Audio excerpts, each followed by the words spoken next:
Ja, dames en heren, John Duikers is het Venraayse gezicht, of Leunse gezicht, van de Rabobank Horst Venraay als het gaat om private banking. En hij vertelt over de rol van hem, samen met zijn collega Erno Cornelissen, voor de ondernemer. Samen komen zij ons dus vertellen wat ze allemaal doen. Mag ik een heel groot applaus voor John en Erno. Ja, even voordat ik begin. In mijn aankondiging staat mooi private banking. Wat is dat? Ja, een exclusieve klantbediening voor klanten die willen en kunnen een bedrag van 5 ton beleggen. Dus nu in gewone Jip en Janneke taal. Het is voor mensen die eigenlijk toch wel een flinke portemonnee hebben. Inderdaad, ja. Oké. En hebben we het dan over particulieren of hebben we het over bedrijven of beide? Hoe werkt dat?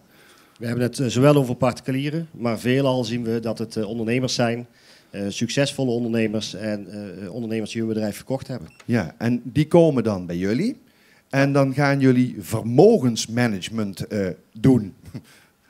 Hoe gaat dat? Inderdaad. En ja, je zei het al, je spreekt over vermogen als het gaat over een bedrag meer dan 5 ton. Maar wat gaan jullie dan doen? Wat gaan we doen? We gaan eerst inzicht geven in de klantse situatie. Ja. Want heel vaak blijkt dat de klant eigenlijk niet of nauwelijks echt inzicht heeft in zijn eigen vermogen. En dan meer in de zin van, wat heb ik zelf de komende jaren gewoon nodig om van te leven? Ja. En wat heb ik over om op een andere manier te investeren? En op een andere manier investeren, dat is dan waar jullie bij assisteren. Waar moet ik dan aan denken, een andere manier? Ja, ik heb hier echt geen kaas van gegeten, dus dat mogen jullie allemaal vertellen. Nee, als ik met een klant om de tafel ga zitten, dan krijg ik vaak de vraag, hoe moet ik nou met dat vermogen omgaan inderdaad? Ja. En een van de dingen die we dan adviseren is te kiezen voor verschillende investeringsstrategieën. Ja. Dus niet te gokken op één paard. Dus dat betekent dat we gaan kijken van waar liggen de wensen.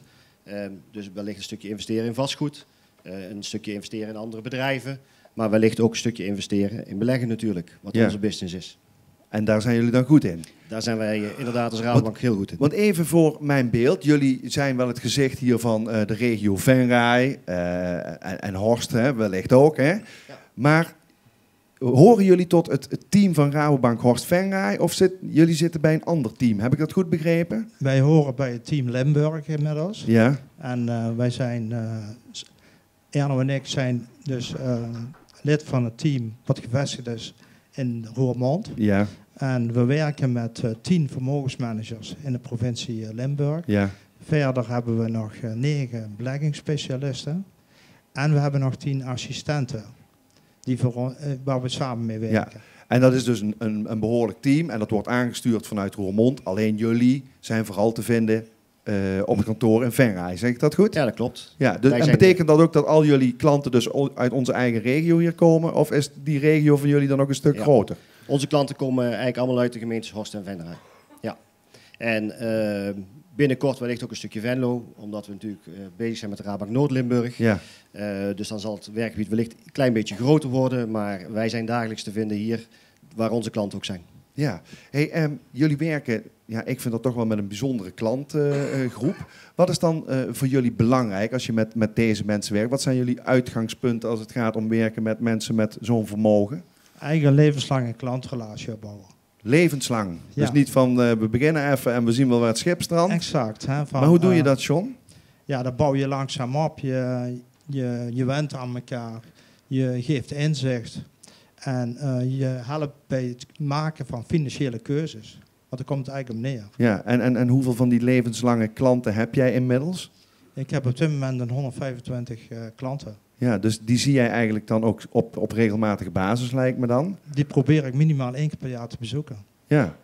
Stel nou, er meldt zich een nieuwe klant. Stel hier in dit publiek toevallig zit nou iemand die denkt, wacht eens even, dat gaat mij misschien wel aan.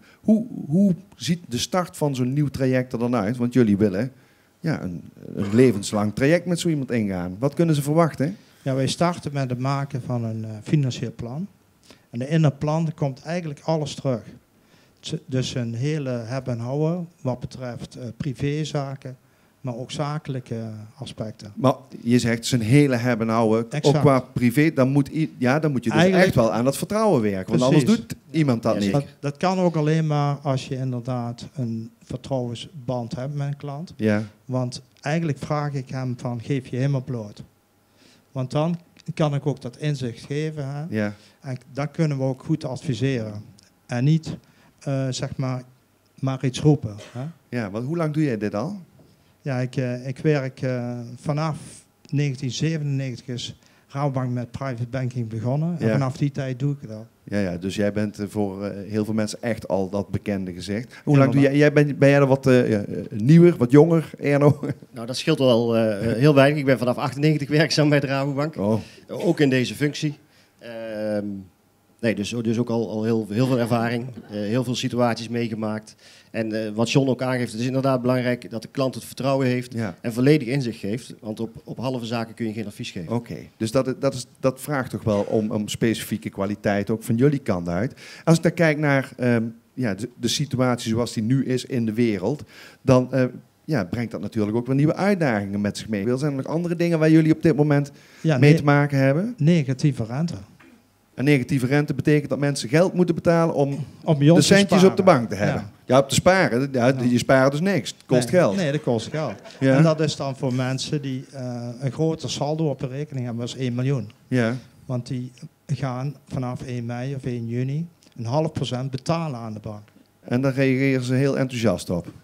Over het algemeen wel, ja, natuurlijk. In de zin van, ja John, wat moet ik nou doen om dat te voorkomen natuurlijk. Want Ja. daar zit niemand op te wachten. En daar hebben we denk best wel goede oplossingen voor. Oké, en ga je die ook met ons delen? Nou kijk, een van die oplossingen is gaan beleggen. Want als je gaat beleggen, dan heb je geen last van die negatieve rente. En je kunt natuurlijk ook geld gaan spreiden. Ja, geld spreiden. En noem eens, waar kun je dat op spreiden dan? Naar een andere rekening boeken. Ja. Hè, dat je 2 keer 1 miljoen hebt. Of naar een andere bank. Dus jullie zijn ook nog eens heel creatief. Ik denk dat het leuke is van mijn werk. Ja, dus iedere klant, inderdaad, goed, Is je zei het uniek. al, is uniek. En bij iedere klant heb ik andere dingen te doen. Jazeker.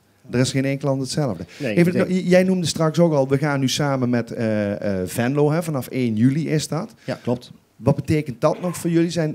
Betekent dat grote veranderingen of merken de mensen daar eigenlijk nagenoeg niks van? Nee, het betekent geen grote veranderingen. We blijven vanuit dezelfde kantoren onze klanten bedienen. Dus de klanten kunnen gewoon naar dezelfde kantoren komen. We gaan alleen een aantal dingen praktisch achter de schermen samenvoegen. Zodat dat beter georganiseerd Het is dus wordt. niet zo dat het kantoor in Horst of het kantoor in Venray op slot gaat. Mensen zijn gewoon welkom op die vertrouwde kantoren. De klanten voor Horst Venray zijn nog steeds welkom in Venray en in Horst op onze kantoren die we hebben. Helemaal goed. Tot slot, is er iets wat wij nog niet besproken hebben, maar absoluut nog even moeten vertellen?